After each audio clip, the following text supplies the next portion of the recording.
নমস্কার বন্ধুরা, কেমন আছো সবাই? আশা করি সবাই ভালো আছো। তো আমিও ভালো আছি। তো বন্ধুরা, আজকে আমি ট্যাংরা মাছের ডিমওয়ালা ট্যাংরা মাছ, কিন্তু ডিম ভর্তি, তো ট্যাংরা মাছের একটা পাতলা করে ঝোল করে তোমাদেরকে দেখাবো।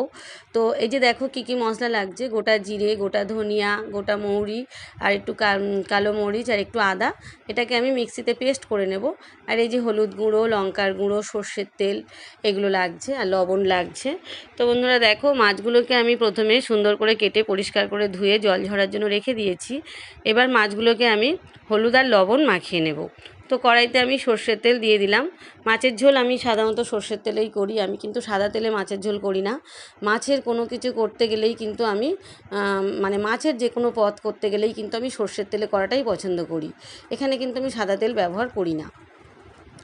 তো বন্ধুরা দেখো, এই যে হলুদ আর লবণ ভালো করে মাখিয়ে নিলাম মাছগুলোতে। তো এবার আমি ভালো করে বেশ লাল লাল করে মাছগুলোকে ভেজে নেব।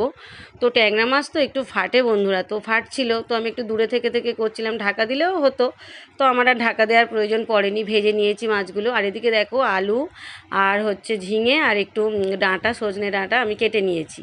আর 5 ফোড়ন আর তেজপাতা ফোড়নে দেবো। তো বন্ধুরা, মাছগুলো তো ভাজা আমার প্রায় হয়ে গিয়েছে, অনেকগুলো মাছ বলে আমি দুবার করে দিয়েছি।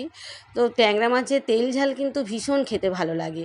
পেঁয়াজ কুচি, কাঁচা লঙ্কা কুচি, কালো জিরে দিয়ে, সর্ষে বাটা দিয়ে তেল ঝাল ভীষণ সুন্দর খেতে লাগে। কিন্তু আমি তেল ঝালটা আজকে করলাম না, কারণ প্রচণ্ড সাংঘাতিক গরম পড়েছে। তো এই গরমে কিন্তু এই পাতলা ঝোলগুলোই কিন্তু খুবই উপকার, আর খেতেও কিন্তু বেশ সুস্বাদু হয়।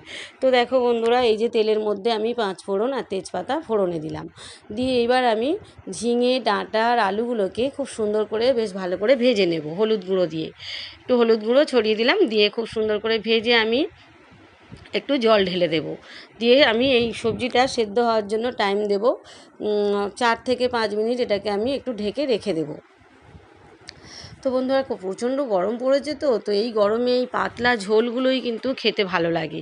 মানে এই সময় মানে বেশি তেল মশলা এই যতটা কম খাওয়া যায় সেটাই কিন্তু মানে লক্ষ্য রাখা উচিত, কারণ এই গরমে একটু পেটের প্রবলেম হয়। তো পেটের চিন্তাটা তো করতে হবে। আর যাদের একটু গ্যাস্ট্রিক আলসার এগুলো আছে, গ্যাসের প্রবলেম আছে, তাদের দিকটাও তো মানে ভেবে, মানে আমার একটু আছে এইসব প্রবলেম, গ্যাসের প্রবলেম আমার একটু আছে। আমার একটু মানে শরীরটা বেশি তেল ঝাল মশলা আমার একটু সহ্য হয় না। তো আমি একটু পাতলা ঝোল বেশি করতে ভালোবাসি, খেতেও ভালো হয়। হাজব্যান্ডও ভালোবাসে, 2 মেয়েও পছন্দ করে। আজকের ঝোলটা তো 2 মেয়ে প্রচণ্ড মানে প্রশংসা করছিল যে মা ভীষণ ভালো হয়েছে, ভীষণ ভালো হয়েছে বলছিল। তো দেখো, আমি এবারে ঢাকাটা খুলে দিয়ে এবার আমি এই যে সেদ্ধ করা সবজিটা মানে ঝোলটা আমি নামিয়ে নিলাম। আলুটা, ডাঁটাটা, ঝিঙেটা কিন্তু পুরোই সেদ্ধ হয়ে গিয়েছে। এটাকে আমি নামিয়ে নিলাম। লবণটাও পরিমাণ মতো দিয়ে দিয়েছিলাম। তো এই যে নামিয়ে রেখে দিলাম। এবার আমি কড়াইতে কী দিতে থাকি বন্ধুরা, তোমরা দেখতে থাকো। তো এই যে প্রথমে সর্ষের তেল দিলাম কড়াইতে একটু, দিয়ে এবার আমি এর মধ্যে একটু 5 ফোড়ন দিলাম। আমি কিন্তু এতে পেঁয়াজ ব্যবহার না, 5 ফোড়নটা আমি আগে দিয়েছিলাম। 5 ফোড়ন আর তেজপাতাটা আগে দিয়ে আমি সেদ্ধ করে নিয়েছিলাম। এখন 5 ফোড়ন দিইনি। এখন হচ্ছে যে মশলাটা আমি বেটে রেখেছিলাম, আবারও বলছি কী মশলা: 2 চামচ জিরে, 2 চামচ ধনিয়া, 2 চামচ মৌরি, আর একটু কালো মরিচ, আর কয়েকটা কাঁচা লঙ্কা আমি মিক্সিতে পেস্ট করে নিয়েছিলাম। নিয়ে সেই বাটা থেকে আমি পরিমাণ মতো এর মধ্যে দিয়ে দিলাম, আমার পরিমাণ মতো দিয়ে একটু শুকনো লঙ্কার গুঁড়ো ও এর মধ্যে দিয়ে দিলাম। দিয়ে ভালো করে মশলাটাকে আমি কষিয়ে নিলাম।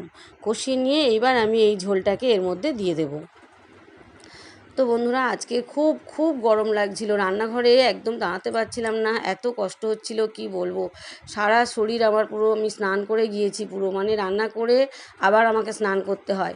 মানে সকালবেলার দিকে যদি কোনো সময় আমি স্নান করে রান্না করলে আমি এতটাই ঘেমে যাই, মানে রান্না হয়ে যাওয়ার পরে আমি আবার স্নান করতে যাই। মানে এতটাই আমার কষ্ট হয়, প্রচণ্ড ঘামি আমি, প্রচণ্ড। সারাদিন আমি মানে আমার শাড়ি, ব্লাউজ, তারপর আমার মানে নাইটি সব মানে গরমে পুরো ভিজে যায় একেবারে, এত ঘাম হয় আমার। তো এই যে দেখো, আমি ঝোলটাকে ঢেলে দিলাম, দিয়ে এবার মাছগুলোকে এর মধ্যে অ্যাড করে দিলাম। তো এই যে বাটা মশলা দিয়ে তরকারি ভীষণ সুন্দর খেতে লাগে। আর এই যে মাছটা কিন্তু, ট্যাংরা মাছটা কিন্তু আমার হাজব্যান্ড বেশ ভালোই কিনে এনেছিল, বেশ টাটকা ছিল একদম, আর বেশ বড় বড় সাইজ ছিল। আর প্রত্যেকটা মাছে কিন্তু ডিম ছিল। এই ডিম ভর্তি মাছগুলো কিন্তু আমার 2 মেয়ে ভীষণ ভালোবাসে, আমিও ভালোবাসি। তো ডিম ডিম ভর্তি ট্যাংরা মাছগুলো প্রচণ্ড টেস্ট হয়। তো এই যে বন্ধুরা মাছগুলো দিয়ে আবার একটু আমি ঢাকা দিয়ে দিলাম, মাছগুলো একটু সেদ্ধ হওয়ার ব্যাপার আছে। তো মাছগুলো সেদ্ধ হয়ে গেলে, আর সবজিটা তো সেদ্ধ হওয়াই ছিল। তো এই যে দেখো বন্ধুরা, এবার তরকারিটা হয়ে যাবে, এবার ঢাকা দিয়ে রেখেছি মাছটা একটু সেদ্ধ হয়ে যাওয়ার জন্য। এবার আমি নামিয়ে নেব। ঝোলটা কিন্তু আমার প্রায় মোটামুটি মানে প্রায় হতে যায়, আর একটু সামান্য বাকি। দেখো বন্ধুরা, একটু ফুটে গেলে আমি নামিয়ে নেব। তো দেখো আমি কিন্তু পাতলা করেই ঝোলটা করেছি, আমি কিন্তু বেশি তেল ঝাল মশলা কিন্তু বেশি ব্যবহার করিনি। তেলটা তো আমি খুব কমই ব্যবহার করি, তোমরা তো যারা আমার ভিডিও দেখো তারা দেখেছো। আমি কিন্তু বিশাল তেল দিই না, অনেক তেল ভাসে এরকম রান্না করি না। তো এই যে গ্যাসটাকে আমি বন্ধ করে দিলাম, আমার কিন্তু রান্নাটা হয়ে গিয়েছে। তো এই যে মাছের ঝোল আমার পুরো রেডি, ট্যাংরা মাছের ঝোল পুরো রেডি। তো বন্ধুরা, সবাই ভালো থেকো, সুস্থ থেকো, সাবধানে থেকো। আর আমার ভিডিওগুলো যদি তোমাদের ভালো লাগে তাহলে একটু লাইক কমেন্ট শেয়ার করে দিও। তো আজ তাহলে রাখলাম বন্ধুরা, সবাই ভালো থেকো। তো টাটা।